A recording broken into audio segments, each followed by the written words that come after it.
जहां एक तरफ पूरे देश में लोकसभा चुनाव की चर्चा है, वहीं बिहार में इस लोकसभा चुनाव की जबरदस्त चर्चा है। खासतौर पर बिहार की बात की जाए तो बिहार की एक सीट है बेगूसराय की, जिसकी चर्चा के बिना ये लोकसभा चुनाव अधूरा हो जा रहा है। आज दूसरे चरण का चुनाव हो रहा है। बिहार के 5 लोकसभा क्षेत्रों में चुनाव हो रहा है, मगर आज भी चर्चा बेगूसराय की हो रही है। बेगूसराय की चर्चा इसलिए हो रही है क्योंकि यहाँ से भाजपा के फायर ब्रांड हिंदुवादी लीडर गिरिराज सिंह चुनाव लड़ रहे हैं। नवादा की सीट छोड़कर गिरिराज सिंह बेगूसराय आए हैं। हालांकि इस जगह से आरजेडी ने भी अपने कद्दावर नेता को तनवीर हसन को उतारा है। तनवीर हसन आरजेडी के लालटेन थामकर यहां से चुनाव लड़ने की तैयारी कर रहे हैं, मगर इन दोनों के अलावा एक और हैवी वेट यहां से चुनाव लड़ रहे हैं और सारी चर्चा का केंद्र वही बने हुए हैं। चाहे बिहार की मीडिया हो या इस देश की या फिर इंटरनेशनल मीडिया, सभी की नजर बेगूसराय पर है। और वो इसलिए क्योंकि कन्हैया कुमार बेगूसराय से चुनाव लड़ रहे हैं।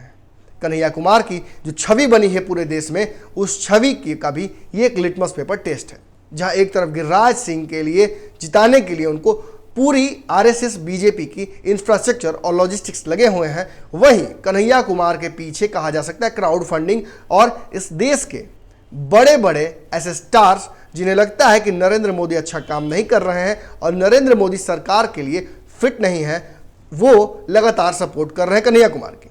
कन्हैया कुमार अकेले ऐसा शख्स नहीं है जो कि जेएनयू से उठकर आए हो और बिहार की राजनीति में रातों रात अपना नाम बनाया हो। कन्हैया के अलावा बिहार की राजनीति में ऐसे कई शख्स रहे हैं जिन्होंने जेएनयू की राजनीति करके बिहार में राजनीति को एक नई दिशा दी है। इनमें से कुछ नाम हम आपको बताने जा रहे हैं। बने रहिए इस वीडियो में, मगर उससे पहले हम आग्रह करेंगे कि आप इस वीडियो को शेयर कीजिए। इस वीडियो को शेयर करके बहुत लोगों तक पहुंचाइए, खास तौर पे तब जब कन्हैया और बेगूसराय लगातार देश की राजनीति में ट्रेंड कर रहा है।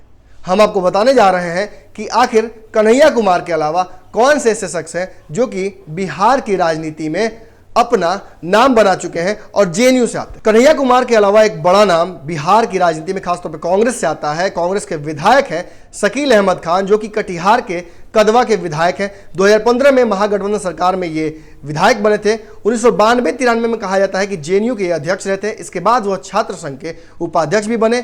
खान ने छात्र संघ का चुनाव स्टूडेंट फेडरेशन ऑफ इंडिया यानी एसएफआई से लड़ा था। विश्वविद्यालय छोड़ने के बाद वह कांग्रेस से जुड़ गए।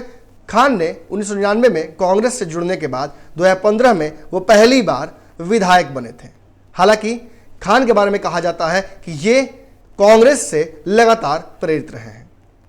इन्होंने कहा भी है कि जेएनयू की राजनीति में मेरी रुचि लगातार थी और उसी वजह से मेरी राजनीति को एक धार मिली, जिसके बाद मेरा कैरियर बना। मैंने वही प्रण लिया था कि मैं झूठ नहीं बोलूंगा और वह कदम अवसरवाद से प्रेरित नहीं होगा। करीब 3 दशकों से राजनीति करते आए और 2015 में ये कांग्रेस से विधायक बने। इस कड़ी में दूसरा नाम है तनवीर अख्तर का। तनवीर अख्तर गया के सिरघाटी के रहने वाले हैं। जनता दल यूनाइटेड के विधान पार्षद हैं। इससे पहले ये कांग्रेस में थे और कांग्रेस में रहने के दौरान महागठबंधन की सरकार बनी थी और उसी में ये एमएलसी बने थे। 1991 और 92 में ये अध्यक्ष रहे थे। इस दौरान कहा जा सकता है अख्तर ने जेएनयू का चुनाव कांग्रेस से संबंध छात्र संगठन एनएसयूआई के तहत जीता था। एनएसयूआई के तहत ये वहां से चुनाव लड़े थे और खास बात है कि बिहार विधान परिषद के ये सदस्य बने। बिहार प्रदेश कांग्रेस कमेटी के ये उपाध्यक्ष भी रह चुके हैं और बिहार यूथ कांग्रेस के भी अध्यक्ष रह चुके हैं। हालांकि पिछले साल ये जदयू में ज्वाइन कर गए थे। क्यों? क्योंकि इनके साथ इनके नेता यानी कि अशोक चौधरी, जो कि उस समय कांग्रेस के अध्यक्ष थे, वो भी जदयू में चले गए। तनवीर अख्तर बताते हैं कि उनका कदम भी अवसरवाद से प्रेरित नहीं है। कांग्रेस के लिए काफी दिनों तक काम करने के बावजूद उनका अपमान किया गया, जिसके बाद उन्हें यह नागवारा गुजरा और वो जब छात्र राजनीति से जुड़े हुए थे तो उन्हें इस तरह के डिसीजंस लेने में देरी और परहेज नहीं है। इसके अलावा तीसरा नाम है चंद्रशेखर का। जेएनयू के एक और पूर्व अध्यक्ष हैं जिनका चर्चा जेएनयू के चुनावी मौसम में खूब होता है। वह है चंद्रशेखर। चंद्रशेखर 1993 में छात्र संघ के उपाध्यक्ष निर्वाचित हुए। इसके बाद वह 2 बार जेएनयू के अध्यक्ष बने। कैंपस से बाहर निकलकर वह अपने गृह जिले सिवान वापस लौट आए और भाकपा माले के लिए काम करने लगे। लेकिन मुख्य धारा में प्रवेश करने से पहले ही 1997 में उनकी हत्या कर दी गई, जिसके बाद चंद्रशेखर का अध्याय खत्म हो गया। बांका से एक और जेएनयू प्रोडक्ट थे जिनका नाम था दिवंगत सांसद दिग्विजय सिंह, जिनकी पत्नी भाजपा के टिकट पर चुनाव पिछले बार लड़ी थी और इस बार निर्दलीय चुनाव लड़ रही है। पुतुल देवी की बात हम कर रहे हैं। दिग्विजय सिंह 1982 में जेएनयू के महासचिव रह चुके हैं और वह स्टूडेंट्स फॉर डेमोक्रेटिक सोसाइटी यानी कि DYES संगठन से जुड़े थे। इसके अलावा आप जानते हैं कि कन्हैया कुमार बिहार की राजनीति में आज जिस स्तर पर पहुंच चुके हैं वो इसलिए है क्योंकि 2019 में कन्हैया चुनाव लड़ने जा रहे हैं भाकपा की टिकट पर, और वो भी बेगूसराय से गिरिराज सिंह के खिलाफ।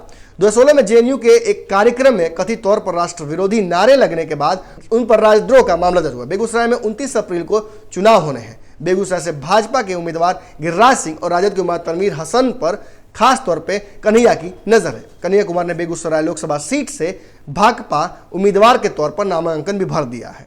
इस दौरान उनके साथ जबरदस्त हुजूम था। खास तौर बात यह थी कि उन्होंने सितारों को बेगूसराय की जमीन पर उतार दिया था। स्वरा भास्कर हो, मानवाधिकार कार्यकर्ता तिस्सा सिलवाड़ा या फिर गुजरात के विधायक एवं दलित नेता जिग्नेश मेवानी, जेएनयू के पूर्व छात्र नेता सेला रशीद हो या फिर शबाना आजमी, कन्हैया ने सितारों की गर्दिश जमीन पर ला दी थी। और यही कहा जा रहा है, इसी वजह से शायद कन्हैया कुमार इस लोकसभा चुनाव में बेगूसराय से एक वाइल्ड कार्ड हो सकते हैं। बिहार के लोकसभा चुनाव 7 चरण में होने हैं। बिहार में कुल 40 लोकसभा सीटों पर चुनाव होने हैं। बिहार में पहला चरण 11 अप्रैल को खत्म हो चुका है, दूसरा चरण आज हो रहा है और तीसरा चरण 23 अप्रैल को होना है।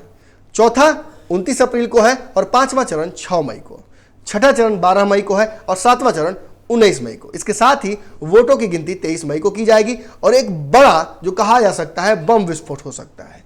बेगूसराय की सीट पर सभी की नजर है और सभी जानना चाहते हैं कि बेगूसराय में गिरिराज सिंह यानी तथाकथित राष्ट्रवाद और तथाकथित एंटी राष्ट्रवाद की लड़ाई है। अब इस लड़ाई में कौन जीतता है ये तो 23 तारीख को समझ में आएगा। बने रहिए न्यूज़ बिहार पर, इसी तरह से रोचक तथ्य हम लेते आएंगे। अगर आपको ये वीडियो अच्छा लगा हो तो प्लीज़ इस वीडियो को शेयर कीजिए। धन्यवाद। हमारे फेसबुक पेज को लाइक करें, ट्विटर पर फॉलो करें न्यूज़ बिहार लाइव, और साथ ही साथ हमारे यूट्यूब चैनल को सब्सक्राइब करें। सब्सक्राइब करने के बाद बेल आइकन दबाना ना भूलें। धन्यवाद।